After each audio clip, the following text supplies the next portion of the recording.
Hello friends, UPPCS और RO का आज प्रैक्टिस सेट नंबर 5 कवर करते हैं। अच्छे से समझने की कोशिश करेंगे।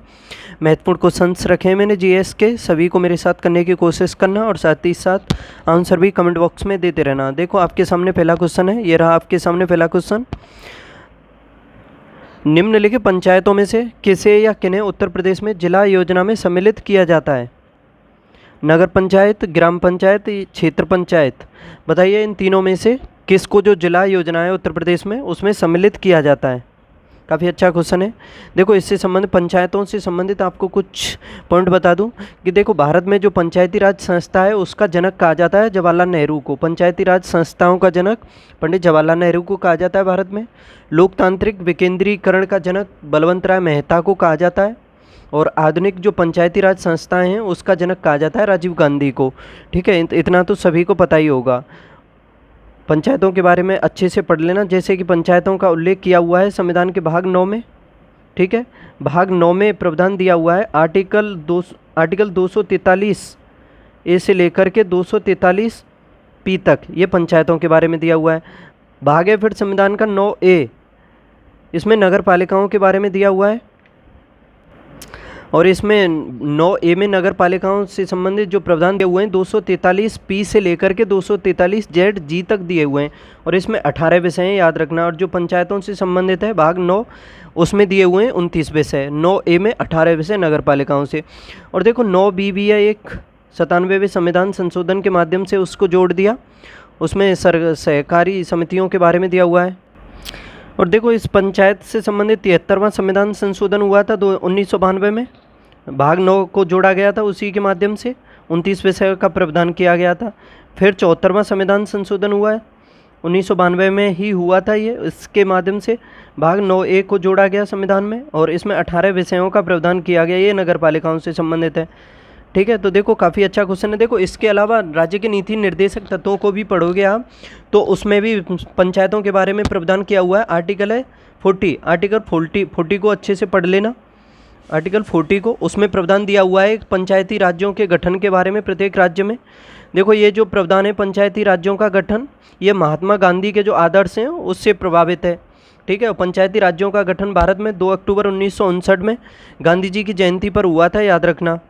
ठीक है, तो देख लो इसमें जिला योजना में इन तीनों में से नगर पंचायत, ग्राम पंचायत, क्षेत्र पंचायत, तो इन तीनों को शामिल करते हैं तो इसका जवाब हो जाएगा, तीनों ही हो जाएंगे। इसके ऑप्शन डी हो जाएगा इसका सही जवाब, 1, 2 और 3। ठीक है, काफ़ी अच्छा क्वेश्चन है। देखो 1952 में भारत में सामुदायिक विकास कार्यक्रम चलाए गए थे। कब चलाए गए थे? 1952 में। बलवंत राय मेहता समिति, याद कर लेना, 1957 की समिति है बलवंत राय मेहता समिति। इसके अलावा अशोक मेहता समिति है 1977 की, ये भी पूछी जा सकती है। 1977 की है अशोक मेहता समिति। इसमें जो बलवंत राय मेहता समिति है इसने तो पंचायतों की 3 स्तरीय सिफारिश की थी, जबकि अशोक मेहता समिति जो है इसने 2 स्तर के लिए सिफारिश की थी, याद रखना। ठीक है, अब आगे देखते हैं क्वेश्चन नंबर 2। पंचायतों और नगर पालिकाओं में अनुसूचित जातियों और अनुसूचित जनजातियों के लिए आरक्षण निम्नलिखित में से संविधान के किन या किस अनुच्छेदों के तहत प्रदान किया गया है? अनुसूचित जाति और अनुसूचित जनजातियों के लिए आरक्षण के बारे में देखना है, यानी एसटी और एससी को आरक्षण किस में दिया हुआ है? आर्टिकल 243 घ, आर्टिकल 243 घ, आर्टिकल 243 म या आर्टिकल 243 न? बताइए।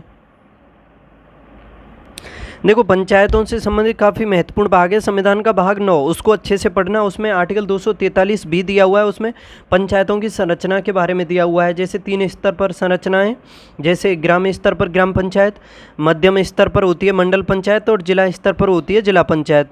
ठीक है, और देखो एक चीज़ और याद रख लेना कि जिन राज्यों में जनसंख्या जो 20 लाख से कम होती है वहाँ पर 2 स्तर की पंचायत भी काम करती है।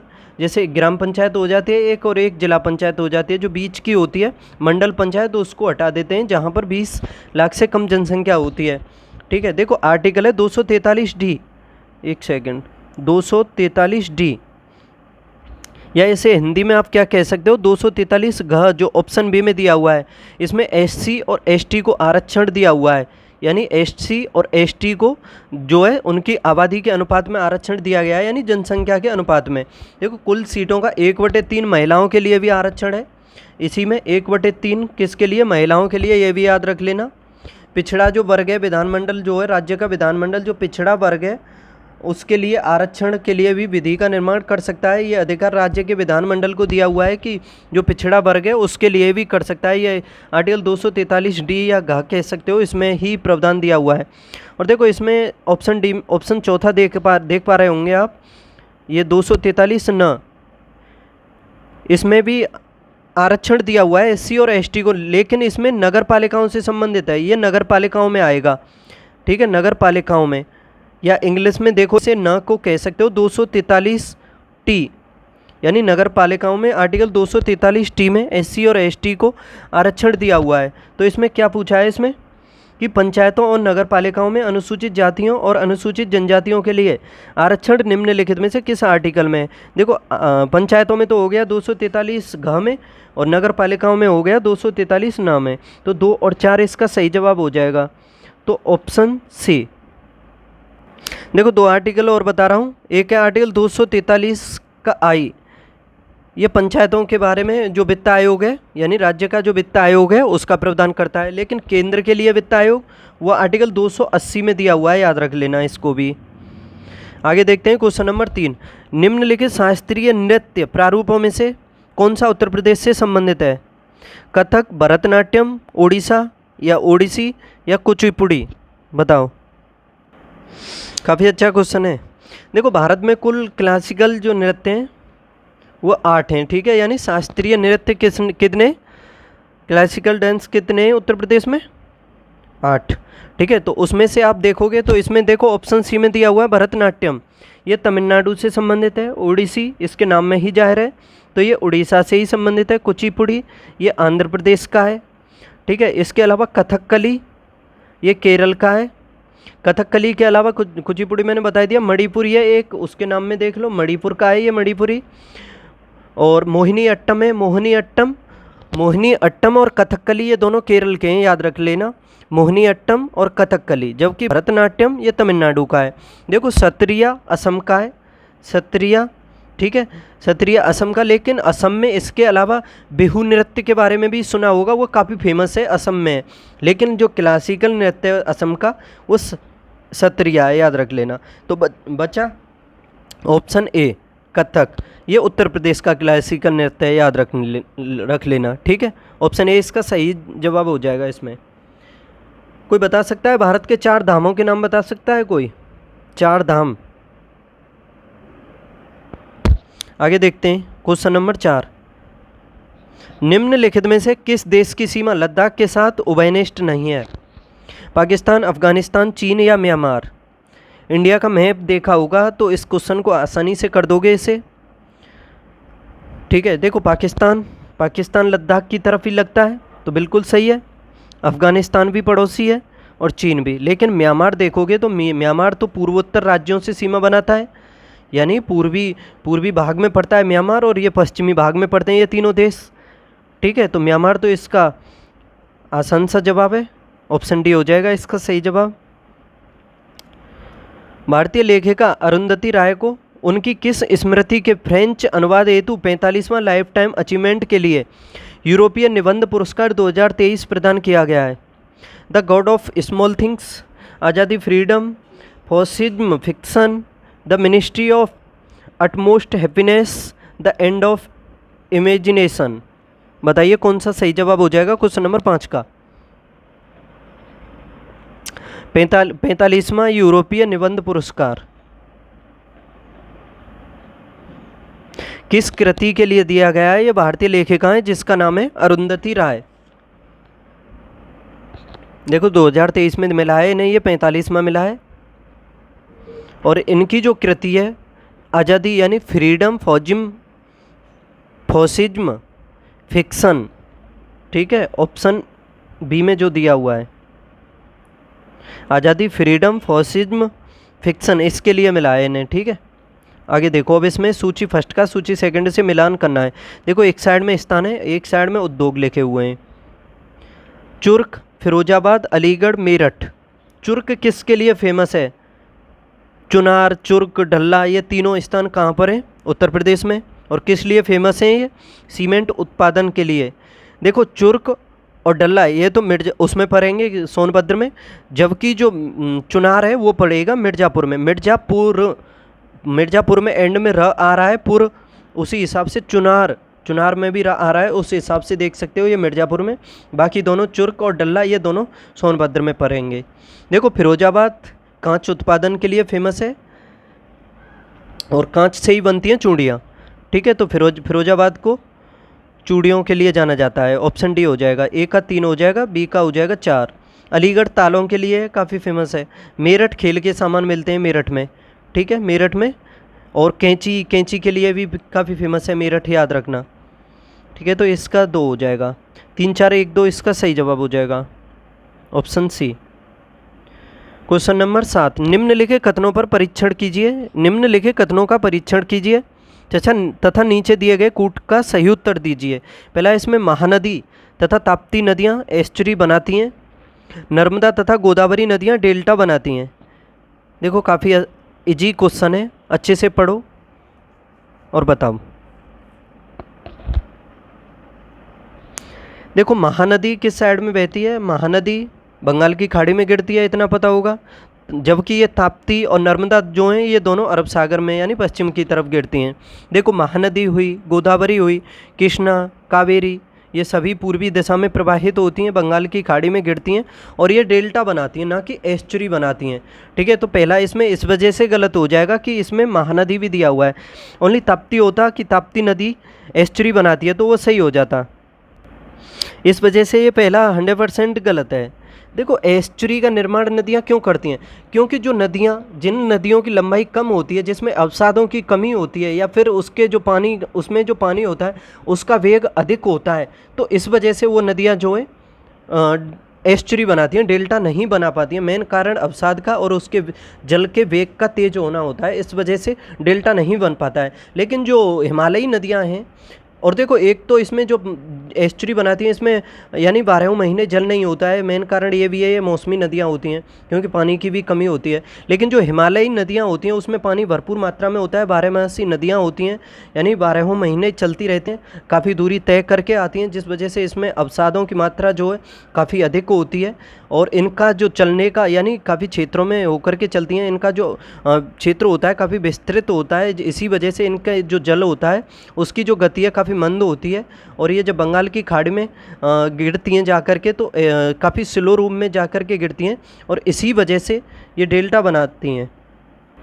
और आपको पता भी होगा दुनिया का सबसे बड़ा डेल्टा जो है भारत में ही है, गंगा और ब्रह्मपुत्र का डेल्टा जो है बंगाल की खाड़ी में है और सबसे बड़ा डेल्टा है विश्व का। ठीक है, गंगा और वो जो कृष्णा और गोदावरी, महानदी, ये सभी भी डेल्टा बनाती हैं।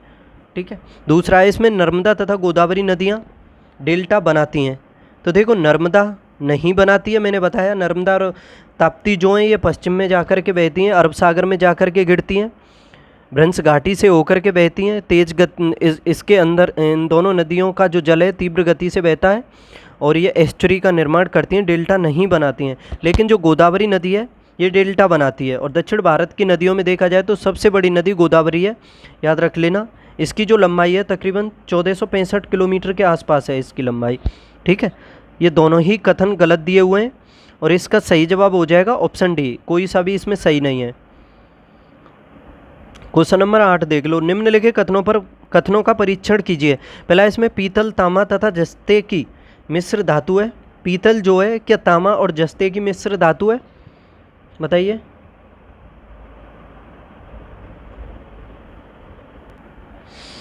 देखो पहला है इसमें पीतल, तांबा तथा जस्ते की मिश्र धातु है, तो देखो बिल्कुल सही है इसमें। पहला तो पीतल जो है तांबा और जस्ता यानी इसे जिंक भी कह सकते हो, इन दोनों से मिलकर के बना होता है और इसमें देखो तांबे की जो मात्रा होती है तकरीबन 80 से 90% के आसपास होती है, बचा कुचा इसमें जस्ता होता है।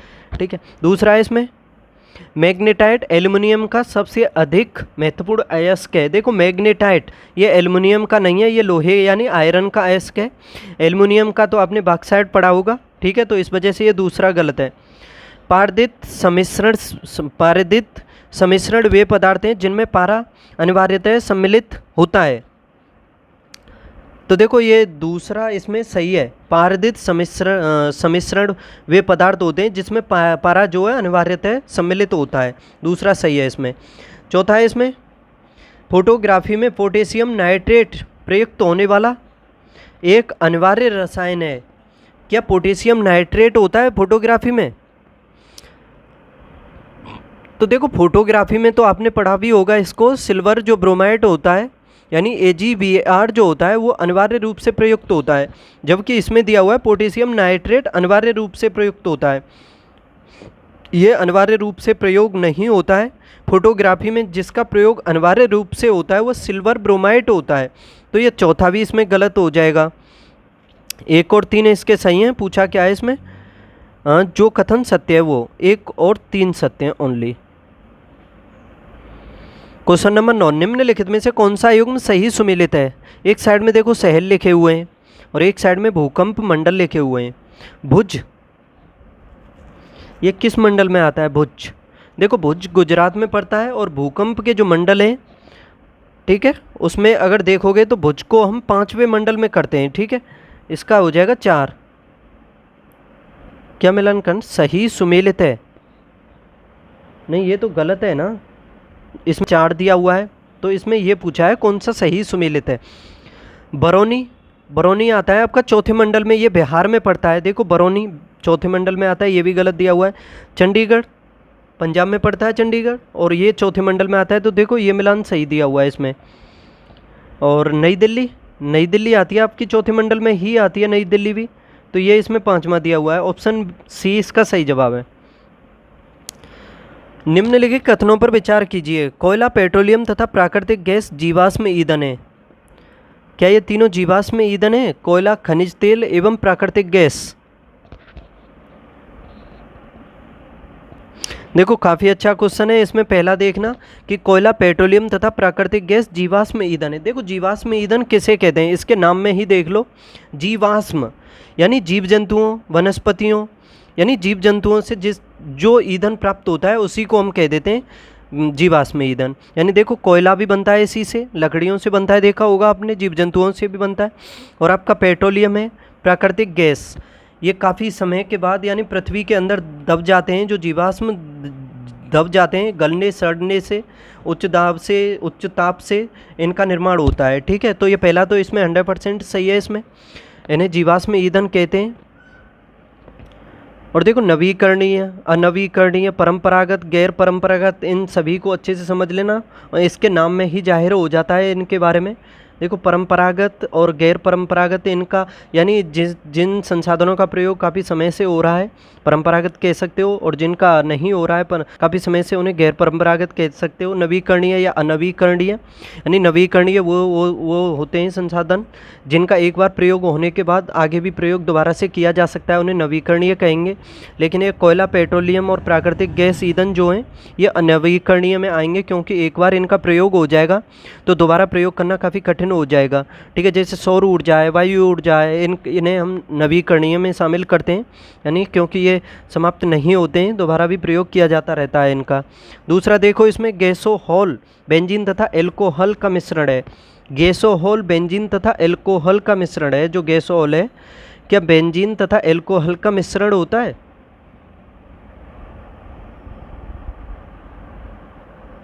तो देखो इसमें ये दूसरा भी सही है। इसमें देखोगे आप तो तकरीबन 10% के आसपास तो इसमें एथेनॉल पाया जाता है।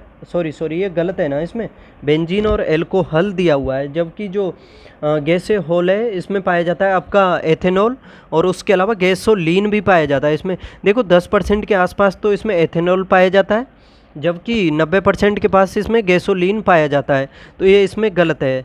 गैसोहॉल किसका है? एथेनॉल और गैसोलीन का।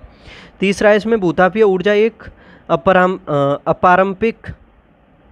अपारंपरिक ऊर्जा स्रोत है।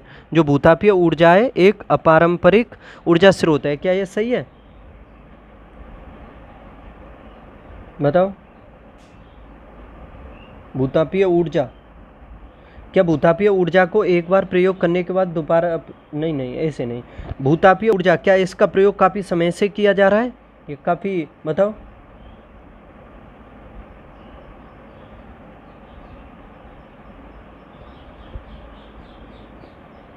देखो इसका प्रयोग करना काफ़ी कठिन है, इसमें अभी सुधार करने की आवश्यकता है काफ़ी टेक्नोलॉजी की, और काफ़ी खर्चे वाला भी है ये, लेकिन आगे चल के सब कुछ प्रयोग होगा इसका भी। लेकिन ये अपारंपरिक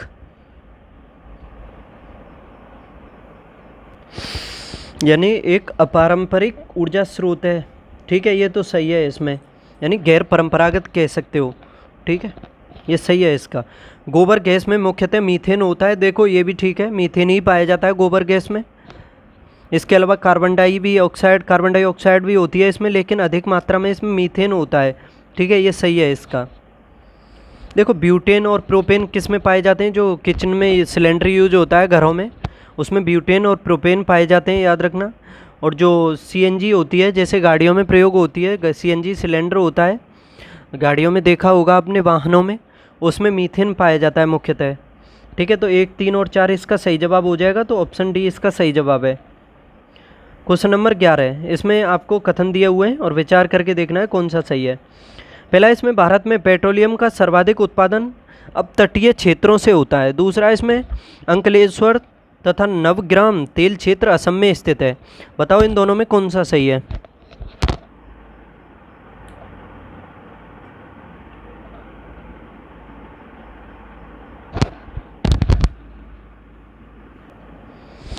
देखो काफ़ी अच्छा क्वेश्चन है। पहला देखो, भारत में पेट्रोलियम का सर्वाधिक उत्पादन अपतटीय क्षेत्रों में होता है, तो पहला सही है इसमें। जैसे देखो अपतटीय क्षेत्रों में तो भारत में सबसे अधिक उत्पादन होता ही है पेट्रोलियम का, याद रख लेना। इसके अलावा राजस्थान में भी काफ़ी होता है, राजस्थान के अलावा गुजरात है और असम, ये 4 राज्य अच्छे से समझ लेना। यानी अपतटीय क्षेत्रों के अलावा ये 3 राज्य और हैं, जैसे राजस्थान हो गया, गुजरात और असम, इन तीनों क्षेत्रों से काफ़ी अधिक मात्रा में पेट्रोलियम का उत्पादन किया जाता है। दूसरा, इसमें अंकलेश्वर तथा नवग्राम क्षेत्र, ये असम में नहीं है, ये गुजरात में पड़ते हैं, ठीक है, तो इस वजह से ये सही है इसमें। देखो इसके अलावा कलोल भी सुना होगा, मेहसाना, ये सभी गुजरात में पड़ते हैं, जबकि जो असम में पड़ते हैं ना, गुवाहाटी असम की राजधानी है, डिगबोई असम में पड़ता है, जहाँ पर तेल का कुआं सबसे पहले खोदा गया था, ठीक है, और नुमालीगढ़ भी ये असम में पड़ता है, तो काफ़ी फेमस है असम भी। और देखो चाय उत्पादन के लिए काफ़ी फेमस है असम, भारत में सबसे अधिक जो चाय का उत्पादन होता है वो असम से ही होता है, ठीक है। तो देखो इसमें पहला सही हो जाएगा, दूसरा गलत हो जाएगा। देखो दार्जिलिंग की चाय का जीआई टैग किसके पास है, पश्चिम बंगाल के पास है, जबकि ये जो दार्जिलिंग है इसे आप ऐसा मत समझ लेना कि ये असम के पास है, ये पश्चिम बंगाल में पड़ता है दार्जिलिंग जो है। आगे देखो क्वेश्चन नंबर 12, ई गवर्नेंस पर 26वां राष्ट्रीय सम्मेलन किस शहर में आयोजित किया गया था। गांधीनगर, लखनऊ, इंदौर, गुवाहाटी। देखो मैंने पहले 1-2 क्वेश्चन में पूछा था आपसे कि भारत में 4 धामों के नाम बता दो। बता दूं आपको, भारत में जो 4 धाम हैं वो 4 धामों के नाम याद कर लो। एक है बद्रीनाथ जो उत्तराखंड में है, द्वारिका पड़ता है आपका गुजरात में, जगन्नाथपुरी आपकी उड़ीसा में, और रामेश्वरम है तमिलनाडु में, ठीक है। ये 4 धाम है भारत के, बद्रीनाथ, द्वारका, जगन्नाथपुरी और Rameswaram. Question number 12, e governance पर 26वां राष्ट्रीय सम्मेलन किस शहर में आयोजित किया गया। गांधीनगर, लखनऊ, इंदौर, गुवाहाटी। बताओ। देखो बात करते हैं ई गवर्नेंस पर जो 26वां राष्ट्रीय सम्मेलन है इसके बारे में। इसका जो आयोजन है अगस्त 2023 में मध्य प्रदेश का जो इंदौर है उसमें किया गया था। और इंदौर के बारे में याद रखना, भारत का सबसे स्वच्छ शहर है इंदौर, ठीक है, भारत का सबसे लगातार यही बन रहा है, भारत का सबसे स्वच्छ शहर है इंदौर। और देखो इसको जो ये आयोजन हुआ है 26वां राष्ट्रीय सम्मेलन जो हुआ है ई गवर्नेंस, इसकी थीम भी पूछी जा सकती है। इसकी थीम है विकसित भारत नागरिकों को सशक्त बनाना, विकसित भारत नागरिकों को सशक्त बनाना, याद रखना। और देखो ई गवर्नेंस के लिए जो 25वां राष्ट्रीय ई गवर्नेंस सम्मेलन हुआ था वो जम्मू कश्मीर में हुआ था, और जम्मू कश्मीर के कटरा में हुआ था, कटरा में। 26वां हुआ है कहाँ पर, मध्य प्रदेश के इंदौर में। क्वेश्चन नंबर 13, निम्नलिखित राज्यों में से कौन सा अंडे का सबसे बड़ा उत्पादक राज्य है। आंध्र प्रदेश, तमिलनाडु, तेलंगाना या पश्चिम बंगाल।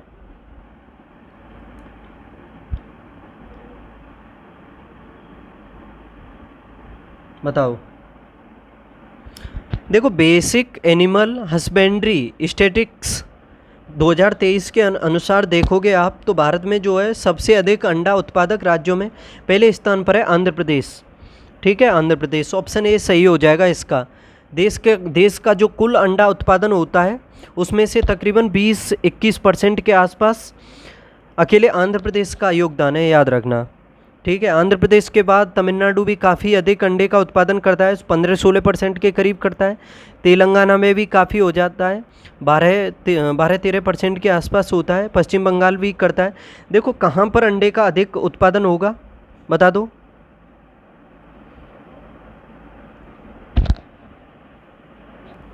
यानी अंडे का उत्पादन उन क्षेत्रों में अधिक होगा जो अंडे देने वाले जीव जंतु जो हैं जिस क्षेत्र में अधिक पाए जाएंगे, तो उस हिसाब से देख सकते हो।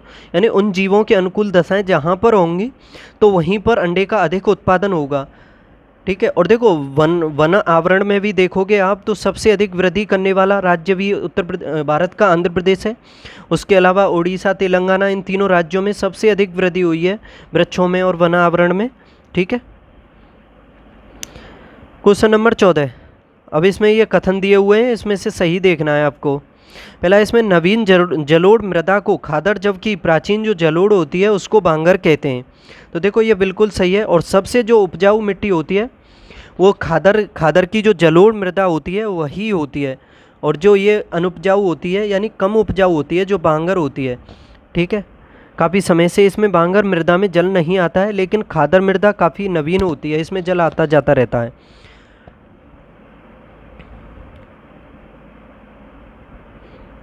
दूसरा, इसमें खादर मृदा की अपेक्षा बांगर मृदा अधिक उपजाऊ होती है। तो देखो ये दूसरा तो इसमें गलत है, मैंने बता ही दिया, बिल्कुल उल्टा है। खादर मृदा तो काफ़ी अधिक उत्पादन करने वाली मृदा होती है। यानी जो बांगर मृदा है इसको प्राचीन जलोढ़ मृदा भी कहते हैं। और ये जो बाढ़ का जो पानी आता है उससे काफ़ी दूर होती है, यानी बाढ़ का पानी इस पर नहीं पहुँच पाता है। और ये जो मृदा है, इस प्रकार की मृदा में जो लवणीय और जो क्षारीय प्रस्फुटन है उसके कारण देखोगे आप तो रेह का जमाव जो है वो हो जाता है, और ये खादर मृदा की तुलना में कम उपजाऊ मृदा होती है। यानी इसमें कंकड़ पत्थर वगैरह वो बन जाते हैं इसमें। तो इसका केवल एक सही है, इसमें दूसरा गलत है।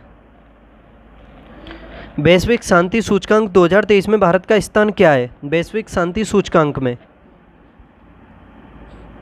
131, 126, 135, 122 2023 के लिए है ये। आपको याद करना है 2024 का। 2024 में कौन सा स्थान है भारत का वो बता देना है आपको कमेंट बॉक्स में वैश्विक शांति सूचकांक में।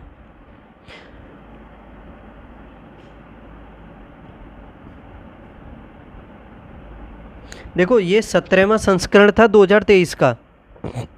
ठीक है, 17वां, 24 में 18वां। इसमें कुल 163 देशों को इसमें रैंकिंग दी गई है। तो भारत का स्थान कौन सा है? 126वां।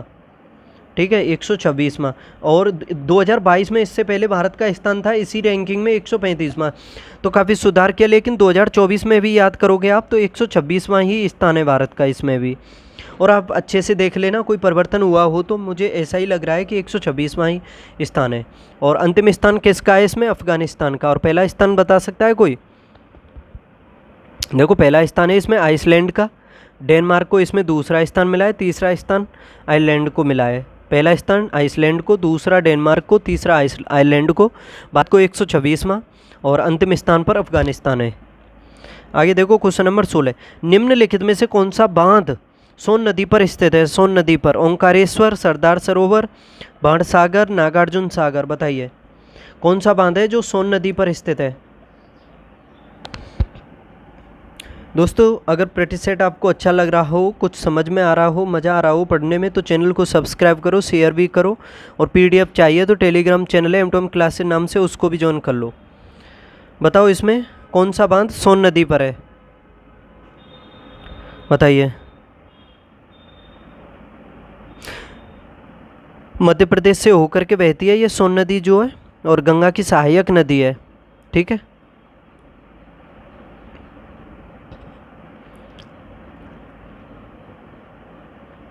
और ये शहडोल जिले पर पड़ता है। बाणसागर बांध है इसमें, जो ऑप्शन सी में दिया हुआ है, बाणसागर बांध मध्य प्रदेश का जिला है शहडोल, वहाँ पर स्थित है। ठीक है, और ओंकारेश्वर बांध के बारे में बात करें, ओंकारेश्वर बांध ये नर्मदा नदी पर है। सरदार सरोवर बांध भी ये नर्मदा नदी पर है। ये दोनों बांध सरदार सरोवर और ओंकारेश्वर ये दोनों नर्मदा नदी पर हैं। ठीक है। नागार्जुन सागर बांध ये तेलंगाना में पड़ता है, नलगोंडा जिला है उसमें पड़ता है, आंध्र प्रदेश में पड़ता है कुछ। ठीक है। ये कृष्णा नदी पर स्थित है, आंध्र प्रदेश और तेलंगाना के मध्य में स्थित है। पलनाडु जिले में है, सॉरी ये पलनाडु जिले में है, कृष्णा नदी पर बना हुआ है ये, कृष्णा पर। नाग के फन पर कौन नाचे थे यमुना नदी में? कृष्ण भगवान। तो उस हिसाब से भी देख सकते हो नागार्जुन सागर बांध कृष्णा नदी पर स्थित है।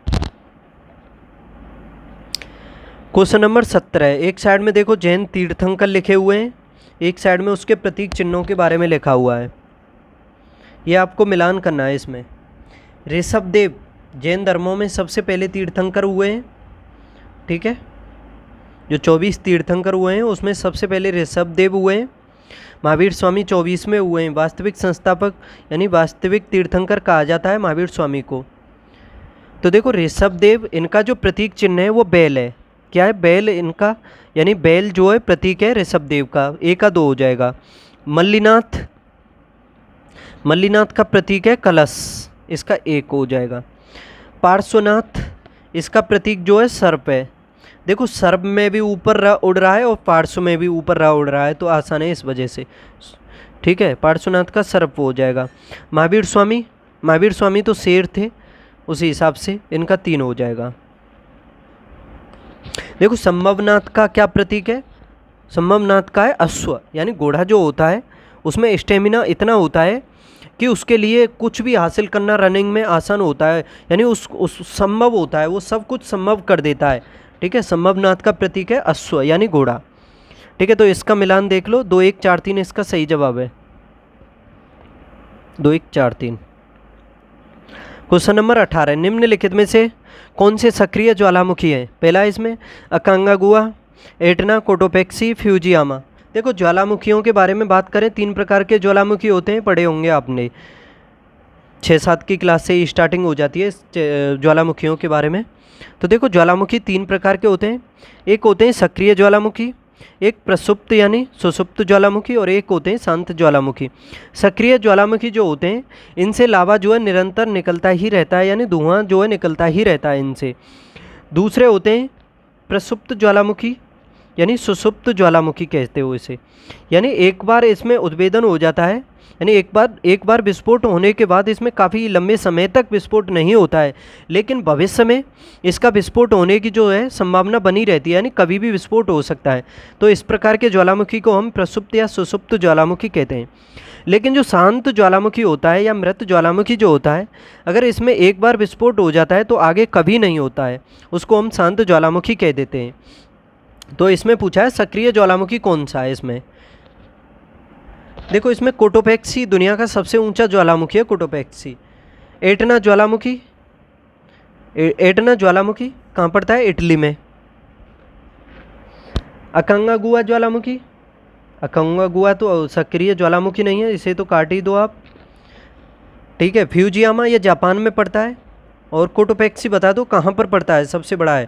देखो फ्यूजियामा जापान में पड़ता है, यामा इस तरह के जो बड़े हैं जापान में मिलते हैं। अकांगागुआ ज्वालामुखी बता दो कहाँ पड़ता है। ठीक है। देखो फ्यूजियामा, कोटोपेक्सी, एटना ये तीनों ज्वालामुखी जो हैं सक्रिय ज्वालामुखी के उदाहरण हैं। ठीक है। तो इसका सही जवाब कौन सा हो जाएगा? 2 3 4, 2 3 4 इसका सही जवाब है। अब ये देखो इसमें मिलान करना है, एक साइड में पुस्तकें हैं, एक साइड में लेखक लिखे हुए हैं। जामवंती विजयम का मिला, ये जो पुस्तक है जामवंती विजयम किसके द्वारा लिखी गई थी? अच्छी पुस्तक है। गाथा सप्तशती, मत्स्य विलास, प्रहसन, बृहत्स कथा, ये चारों पुस्तकें। देखो जामवती विजयम ये पाणिनि के द्वारा लिखी गई थी। पाणिनि ने कौन सी एक पुस्तक और है अष्टाध्यायी, वो भी पाणिनि के द्वारा ही लिखी गई। देखो गाथा सप्तशती इसको हॉल के द्वारा लिखा गया था, एक सही हो जाएगा। मत्स्य विलास, प्रहसन इनके ये जो लिखी गई थी महेंद्र वर्मन प्रथम के द्वारा लिखी गई थी। बृहत कथा ये लिखी गई थी गुणाण्य के द्वारा, इसका 4 हो जाएगा। 3 1 2 4 इसका सही जवाब है। क्वेश्चन नंबर 20, निम्नलिखित में से कौन सा सही सुमेलित नहीं है? रेड क्लिफ रेखा भारत और पाकिस्तान के बीच है। देखो पहला तो बिल्कुल सही है, रेड क्लिफ है भारत और पाकिस्तान के बीच। डूरंड है भारत अफगानिस्तान के मध्य। देखो इसमें चलो बाद में बताऊंगा, ये तो गलत है, इसमें सी गलत है, इसमें डूरंड भारत और अफगानिस्तान के मध्य है। मैगिनोट रेखा फ्रांस और जर्मनी के मध्य है क्या? बताओ मैगिनोट।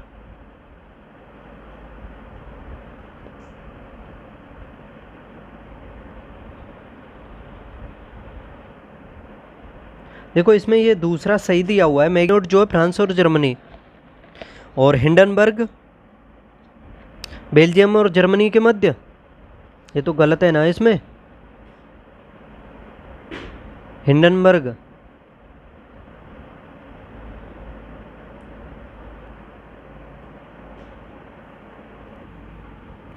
देखो ये गलत है, इसमें हिंडनबर्ग भी गलत है, जर्मनी और पोलैंड के मध्य स्थित है, ये भी गलत है। तो ऑप्शन बी सही जवाब है इसका।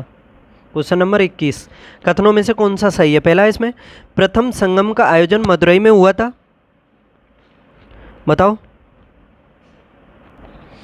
और देखो दूसरा इसमें द्वितीय संगम का आयोजन कपाटपुरम यानी अलेवाई में हुआ था। और तीसरा इसमें तृतीय संगम का आयोजन मदुरई में हुआ था। चौथा इसमें प्रथम एवं तृतीय संगम की अध्यक्षता अगस्त ऋषि ने की थी। देखो काफ़ी महत्वपूर्ण टॉपिक है, अच्छे से पढ़ना, एक दो क्वेश्चन आता है। देखो संगम काल के बारे में मैं डिटेल से आपको सब कुछ बता देता हूँ, 1 मिनट लूँगा आपकी।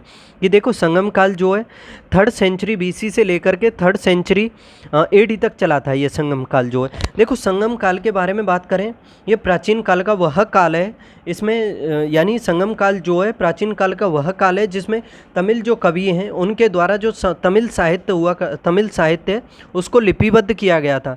यानी तमिल कवियों के द्वारा जिस काल में तमिल साहित्य को लिपिबद्ध किया गया था उसी को तमिल काल कहते हैं, वो कहते हैं संगम काल। ठीक है, तो देखो इस काल में हम बात करेंगे तो 3 महासंगतियों का आयोजन किया गया था और इन्हीं को संगम कहा गया था। और देखो पांड्य जो शासक हुए थे उन्होंने इसमें संरक्षण दिया था और तमिल क्षेत्र में हुआ था ये।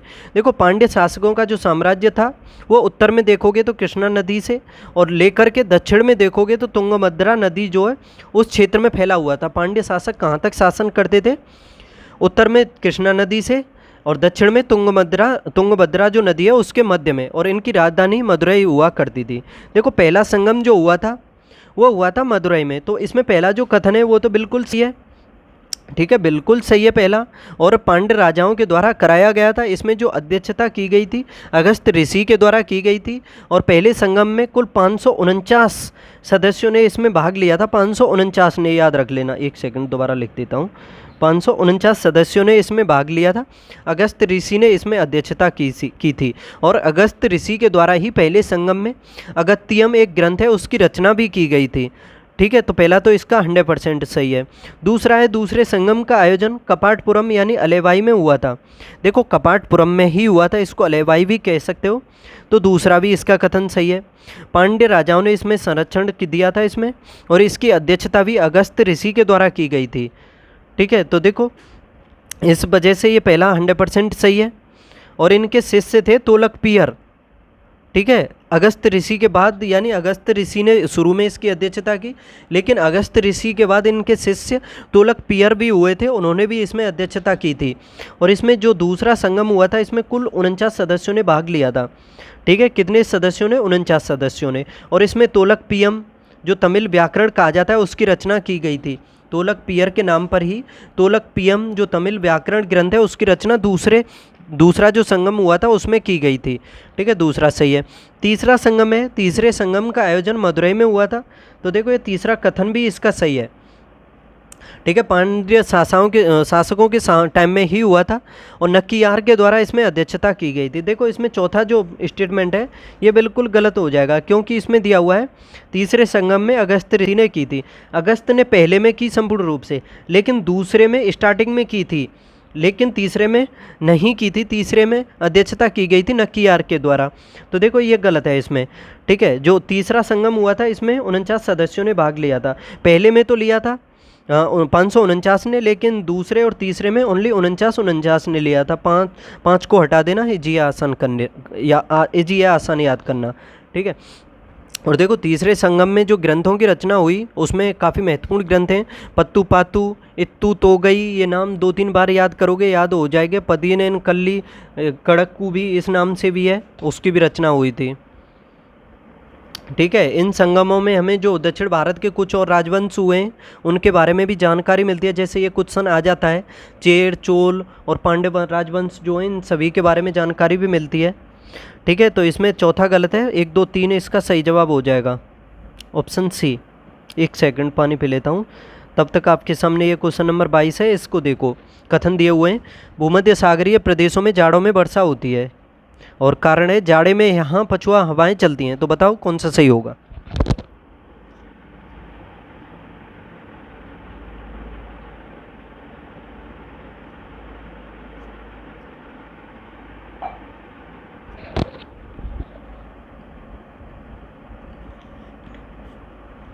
बताओ आपके हिसाब से कौन सा सही होगा। इसमें पहला है भूमध्य सागरीय प्रदेशों में जाड़ों में वर्षा होती है।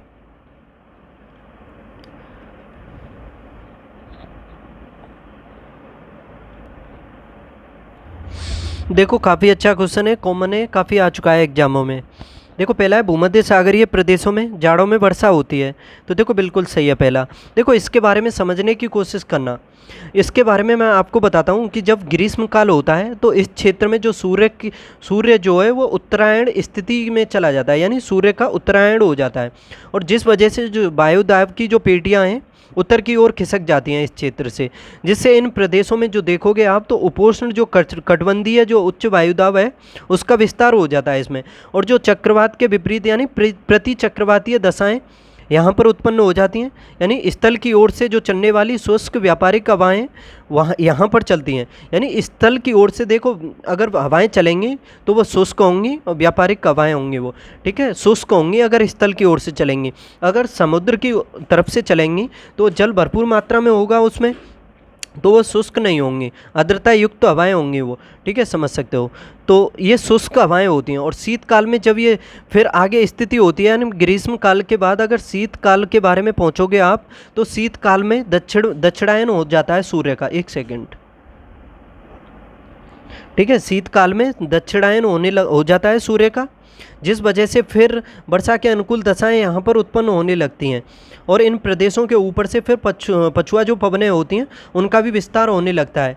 देखो इसके अलावा देखोगे आप तो इसके साथ ही जब मध्य अक्षांशीय जो क्षेत्र हैं वहाँ पर जो चक्रवात जो उत्पन्न होते हैं उसके आगमन की वजह से यहाँ पर वर्षा होती है। देखो पछुआ हवाएं जो होती हैं, पछुआ पवनें जो होती हैं सागर के ऊपर से आती हैं और इसी वजह से उसमें भरपूर मात्रा में आर्द्रता यानी नमी यानी जल पर्याप्त मात्रा में होता है। और शीत ऋतु में यहाँ पर आकर के वो पछुआ पवनें काफ़ी अधिक वर्षा करती हैं और ये भूमध्य सागर के ऊपर से ही होकर के जाती हैं, जिस वजह से भरपूर मात्रा में शीत ऋतु में यहाँ पर वर्षा होती है पछुआ पवनों के द्वारा।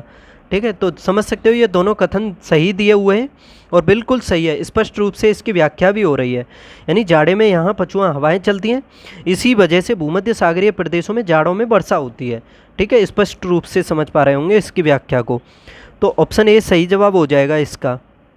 और यहाँ पर देखो भूमध्य सागरीय जो क्षेत्र है ना, इस क्षेत्र में खट्टे फलों का अधिकतम उत्पादन होता है। जैसे अंगूर हो गया, आंवला वगैरह खट्टे पदार्थ जो होते हैं काफ़ी अधिक मात्रा में उत्पादित होते हैं। ये देखो निम्नलिखित कथनों में से कौन सा कथन सही है। चोल काल में निर्मित नटराज की कांस्य प्रतिमाएं चतुर्भुज आकार की हैं। दक्षिण भारतीय राजवंशों में चोल वंश अपनी नौसैनिक शक्ति के लिए प्रसिद्ध है। तीसरा है इसमें चोल शासक राजराज प्रथम ने चोलगंगम नामक कृत्रिम झील का निर्माण करवाया था। तो बताओ इन तीनों में से कौन सा सही है। चोल काल में निर्मित नटराज की कांस्य प्रतिमाएं चतुर्भुज आकार की थीं। तो देखो ये पहला बिल्कुल सही है, चतुर्भुज आकार की ही हैं जो चोल काल के जो टाइम की जो नटराज की कांस्य से बनी हुई प्रतिमाएं हैं वो चतुर्भुज आकार की हैं। देखो चोल कलाकारों ने कांस्य धातु की मूर्तियों का सर्वाधिक निर्माण किया था, ऐसा कहा जाता है। चोल कलाकारों के द्वारा कांस्य जो धातु थी उससे काफ़ी अधिक मात्रा में मूर्तियां बनाई थीं।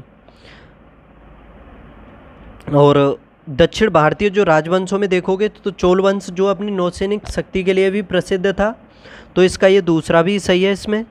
तीसरा है चोल शासक राजवंश प्रथम ने चोल गंगम नामक कृत्रिम झील का निर्माण करवाया था क्या? देखो चोल शासक राजराज प्रथम ने नहीं कराया था, ये राजेंद्र प्रथम ने कराया था, राजेंद्र प्रथम ने। तो इस वजह से ये तीसरा गलत है। तो इसमें 1 और 2 सही हो जाएगा, ऑप्शन ए सही है इसका ओनली। आज का सेकंड लास्ट क्वेश्चन है, कथन है इसमें पहले देखो, खतरे का सिग्नल लाल रंग का बनाया जाता है और कारण है इसमें लाल रंग का प्रकीर्णन सबसे कम होता है, इसीलिए लाल रंग का सिग्नल बनाया जाता है। क्या बताओ कौन सा सही होगा?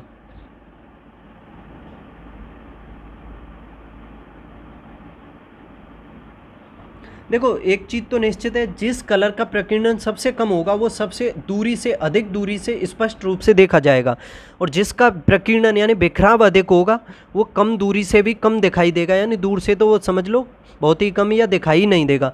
तो जब दिखाई नहीं देगा कोई चीज़ हो जिसका प्रकीर्णन अधिक हो तो उसे क्यों लगाएंगे? लगाएंगे तो उसी कलर को ना जिसका प्रकीर्णन सबसे कम होगा।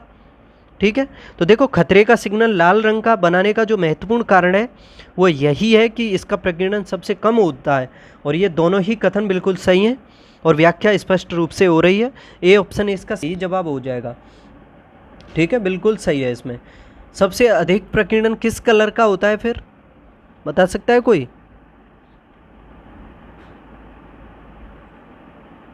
देखो बैगनी कलर जो होता है उसका सबसे अधिक प्रकीर्णन होता है बैगनी कलर का।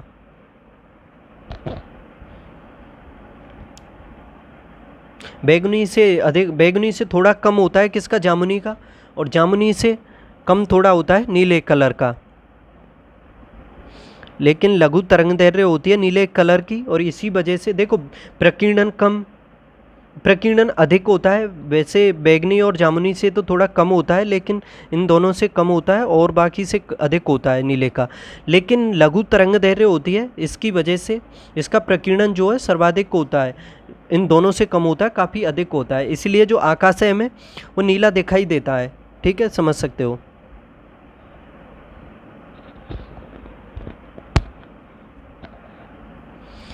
आगे देखो आज का लास्ट क्वेश्चन है, बौद्ध ग्रंथ है एक साइड में और एक साइड में रचना काल लिखे हुए हैं। मलिनपनो, माध्यमिक कारिका, अभिधम्मकोश, विशुद्धि मग्ग। देखो मलिंदपनो ये नागसेन के द्वारा लिखी गई, ये बौद्ध ग्रंथ है, काफ़ी फेमस है, नागसेन के द्वारा। 1 का 2 हो जाएगा। माध्यमिक कारिका ये नागार्जुन से संबंधित है, इसका 3 हो जाएगा। अभिधम्मकोश इसको बसु बंधु ने लिखा था। 1 सेकंड, अभिधम्मकोश बसु बंधु, इसका 1। विशुद्धि मग्ग ये बुद्धघोष, इसका 4 हो जाएगा। स्क्रीनशॉट ले लो, अच्छे से याद कर लेना इन चारों को। मिलिंदपनु नागसेन, माध्यमिक कारिका नागार्जुन, अभिधम्मकोश वसुबंधु, विशुद्धि मग्ग ये बुद्धघोष के द्वारा। ठीक है, 2, 3, 1, 4 इसका सही जवाब है ऑप्शन डी। तो दोस्तों इस तरह से ये प्रतिशत नंबर सीरीज सेकंड का आरो का दृष्टि का 5वां प्रतिशत कंप्लीट होता है। कल मिलेंगे अगले प्रतिशत के साथ, तब तक पढ़ते रहो, हंसते खेलते कूदते मुस्कुराते रहो। चैनल को सब्सक्राइब नहीं किया है तो उसे कर लो, शेयर लाइक सब कुछ कर दो। बाय।